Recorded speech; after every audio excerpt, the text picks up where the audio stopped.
everybody, it's Matt. This is the 10-Minute Bible Hour podcast, and I hope you are having a super day. I got a little koi pond in the backyard. It's not that impressive, but it's really unimpressive when it has a string algae bloom. So I was like, today's the day. I'm just going to get in the pond, and I'm going to start ripping out algae with my bare hands. And I did it. My little fish were in there with me, and they were like, thank you. They didn't say it, but they felt it. I could feel it. I ripped all that algae out. Now it looks better. I'm going to make it look better yet tomorrow. And then there was a sprinkler line that broke, and I dug a big hole. It was under some patio stones, so we had to pull all that out. My son helped me. A couple of his friends happened to come over, and rather than being like, we don't do things like that, we do video games, without even being asked, they were like, ooh, mud pit, let's fix it. And they all jumped in there, all up to our elbows in goop. It's so much fun, and we fixed it. It totally works. I got a video out today on my YouTube channel. I made a video about a Native American Catholic church with a whole bunch of Arapaho accoutrements. It's a very interesting video. It's been a long process to get that finish lined. Now it's done. My buddy Hunter helped me with that. He crushed it.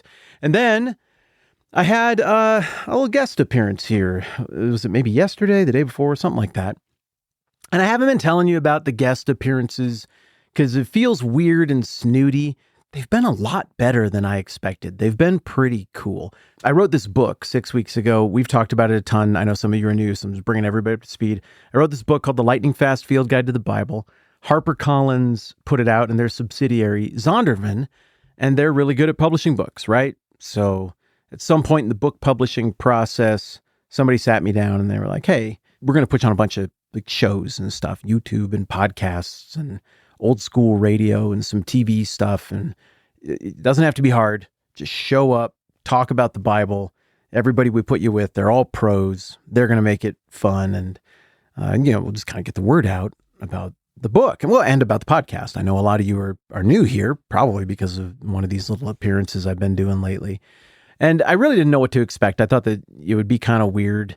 And maybe I was a little amped up because, I did get sat down and they're like, hey, things are about to get interesting. You're about to get a bunch of weird unsolicited emails from scammers and stuff. When you publish a book, it's going to happen. You're going to hear from a lot of people posing as famous authors. Don't worry, no famous author actually likes your book. It's people pretending to be them to try to get you to give them money. And it's just, hey, first time publishing a book, it's going to get weird for a while. You're going to see some very interesting stuff and you're going to do these appearances. Okay, well, they framed it up the right way. But, maybe I was kind of coming into it a little bit nervous, but they've been really cool. The conversations have been fun. And part of the reason I'm having a super day is because, again, yesterday, a couple days ago, whatever it was, I had another one of these appearances and it was super. I had a conversation with a lady named Janet Partial, like Marshall, but with a P. And she's like an old school pro radio host. She does a syndicated show on Moody Radio. And she actually read the book. It was pretty cool. I got on there and she had really smart questions and we had a lovely chat and it was very fun. And she honored me. She did like a big push. Like, you should go check out the book. You should go check out the 10-Minute Bible Hour, the podcast. And so, I remember when it was 2 days ago. And here's how I know. Because the day that I was on that lovely program with this lovely lady, with this lovely audience, she does this huge push to send people over here. And some of you are here because of her. And what do? The episode about the gigantic pea dream, the ancient Persian pea dream. That's what I did. And the thing with the vine and the womb and all of that, like people eating people. I wonder how many people came in and were like, what is this dumpster fire of a program? And quickly left. But those of you who are still here from Janet Partial's recommendation, thank you for hanging around and giving me a chance to make it up to you after the Persian era Bible history pea dream incident of 2 episodes ago. There is actually stuff about the Bible that I want to talk with you about today, so we should probably get into that. And it kind of relates to what we were just talking about. We're in John chapter 1, and we've been hanging around on this introduction of the character Nathaniel. Nathaniel and Jesus are meeting. Nathaniel is wowed by something Jesus said to him that we don't totally understand why it's wowing, but it really worked on Nathaniel. Jesus just says, I saw you while you were still under the fig tree before Philip called you. And Nathaniel is like, whoa, Rabbi, you are the Son of God. You are the King of Israel. And he's not being snarky, because in verse 50, Jesus, who knows all things, confirms that Nathaniel means it. Jesus said, You believe because I told you I saw you under the fig tree. You shall see greater things than that." He then added, "I tell you the truth. You shall see heaven open and the angels of God ascending and descending on the Son of Man." This is kind of an important little moment. We just need to put a marker along the way. Here we are almost on episode 90, and I just read to you the last verse from John chapter 1, meaning that we're currently on track for 9 trillion episodes in this season. Don't worry about that. Everything's going to work out. It's going to be fine. But what a great ending to chapter 1, because Jesus teases that amazing things are coming down the pike, and he's hinting that it's okay to believe because you saw it. It's okay to believe because of evidence, but also later on, he's going to echo this affirmation of Nathanael's belief right at the end of the book of John in an encounter he has with Thomas after Jesus is put to death and raised back to life. And one of his disciples, who will come along here in just a little bit, he isn't around when Jesus starts showing back up, and he doesn't know what to make of the whole thing.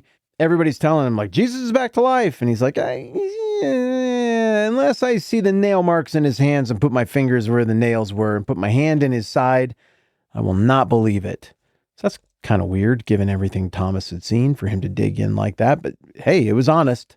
Now, before I read you the way this scene finishes out here at the end of John, in John chapter 20, we're about to read verse 26. We just got to set this up. Jesus was not there when Thomas said that stuff. And Thomas was very specific. I got to see the nail marks in his hands, and I got to put my finger where the nails were, and I got to put my hand into his side. Those are my conditions for belief. If I don't see that, if I don't behold that, I am not going to believe it.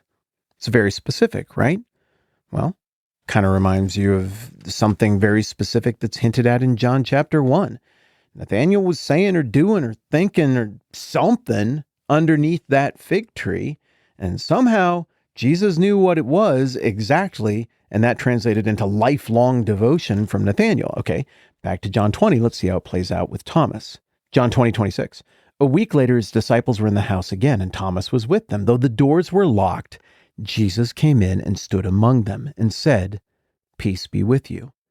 Then he said to Thomas, "Put your finger here, see my hands? Reach out your hand and put it into my side. Stop doubting and believe." Dang. I mean, it's the exact same thing, right? Thomas gave this incredibly specific list of things that Jesus would have to do if he is going to believe. And then Jesus shows up, and somehow he knows exactly what that incredibly specific list of things is. Not only is he back from the dead, but he just knows stuff that he shouldn't be able to know.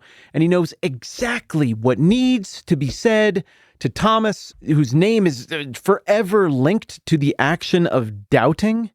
He knows exactly what to say to him, to flip Thomas from stubborn, dug-in, highly conditional disbelief to Thomas hearing what Jesus said. And what happens next? Verse 28. Thomas said to him, "My Lord and my God." Well, there it is. There's that one bit of the confession that, as we've looked at confessions over the last few days, was missing. We've seen everything else: the King of Israel, the Son of Man, the Son of David, the Son of God, the Christ, the Messiah. We've seen all of those confessions of Christ from the disciples in one place or another where we've been looking around lately. But now we get the big one: my Lord and my God. Jesus isn't just some guy. Jesus isn't somebody who God created and raised up to saviorhood later on, like a really good version of you and me. He's God the Son, God from time immemorial, God who is the maker of all things, and through him all things were made, and without him nothing was made that has been made. God who is life and light, God who was in the beginning, and God who was with God, and God who was God. Everything that John, the evangelist, says about Jesus in the opening lines of the Gospel of John, now finally the disciples are seeing it, in real time, action on the page style, by the very end of the Gospel of John as well. So we have this amazing confessional symmetry. The circumstances around it are very similar between Nathanael at the very, very beginning and Thomas at the very, very end. Both of them thought some stuff. Both of them probably said some stuff. Jesus somehow knew what it was. And, well, also he came back from the dead, which is pretty impressive. And that was enough for combined Nathanael early on and Thomas at the very end, for them to confess combined, "You are the Son of God, you are the King of Israel, my Lord and my God." That is a pretty comprehensive confession of Christ. But how does John 1 round out? Well, in the same way that I had somebody sit me down a while back here and be like, "Hey, you're about to experience some wild stuff that you haven't seen before." No, it's just book publishing. It's not that wild. It's just some weird emails and some guest appearances and meeting some new people and stuff. It's been cool. But in the same way, somebody was nice enough to give me a heads up, like, "Hey, this is going to be interesting. This is going to be a little different, what you experience next." So Jesus goes over the top and doesn't promise, "Hey, this will be interesting," or "This will be a fascinating new chapter," or "You're going to get some weird emails." No. Instead, he issues this warning, this promise, if you will. "Hey, Nathanael, you believe because I told you I saw you under the fig tree. You shall see greater things than that." Well, clearly he did. What kind of greater things? I don't know, nature surrendering to Jesus' voice, demon legions evicted, lepers cleansed, outcasts restored, dead people coming back to life. How about this one? A fig tree that withers under prophetic judgment, a fish with a predicted coin in its mouth to pay temple taxes, feeding thousands of people from one lunchbox, and ultimately, the most remarkable thing of all, Jesus himself being put to death and coming back to life. Yeah, Jesus' prediction that Nathanael was going to see some stuff, and if you thought me knowing things about you under the fig tree was impressive, oh yeah, wait do you see this other stuff? That prediction, it worked out. If anything, it's a slight understatement on Jesus' part. So there's this interesting relationship as we get out of the end of John chapter 1 between seeing stuff and believing what you saw and confessing things that are true about Christ. And it all kind of fits together. It's a little teaser. It's a little example of what John is trying to get us as readers to do, which is believe. Jesus did many other miraculous signs in the presence of his disciples, which are not recorded in this book. But these are written so that you may believe that Jesus is the Christ, the Son of God, and that by believing you may have life in his name. Those words are the very next thing in John chapter 20, after the Thomas incident. It's the very next verse after the Thomas incident. Jesus says, "Because you've seen me, you've believed. Blessed are those who've not seen and yet have believed." Jesus did a whole bunch of other stuff, but this is written down so that you would believe and that by believing you would have life in his name. The point is this: it's not just for the people who lived back then. It's for us. It's not just for those who got to see it firsthand with their own eyes. It's for us. That's why John is writing all of these things down. He's very direct with it. And the process of belief that these guys went through as they gradually at their own paces figured out who Jesus is and then confessed him and believed, that process is also our process. And that process, by the grace of God, gave the disciples who confessed him rightly and followed him life in his name. And that process, which is by the grace of God and the work of God alone, does the same thing in the lives of people today. And this is the Christian hope. And that Christian hope it's played out in microcosm in John 1, and the promise of it all is played out there. And just in case you forget what happened in John 1, you get a matching, symmetrical process of belief moment at the end of it all in John chapter 20. And yeah, for you and me, as we continue to work through this thing, we're going to see some pretty incredible stuff as well. Looking forward to unwrapping it with you. I'm Matt. This is the 10-Minute Bible Hour podcast. Let's do this again soon.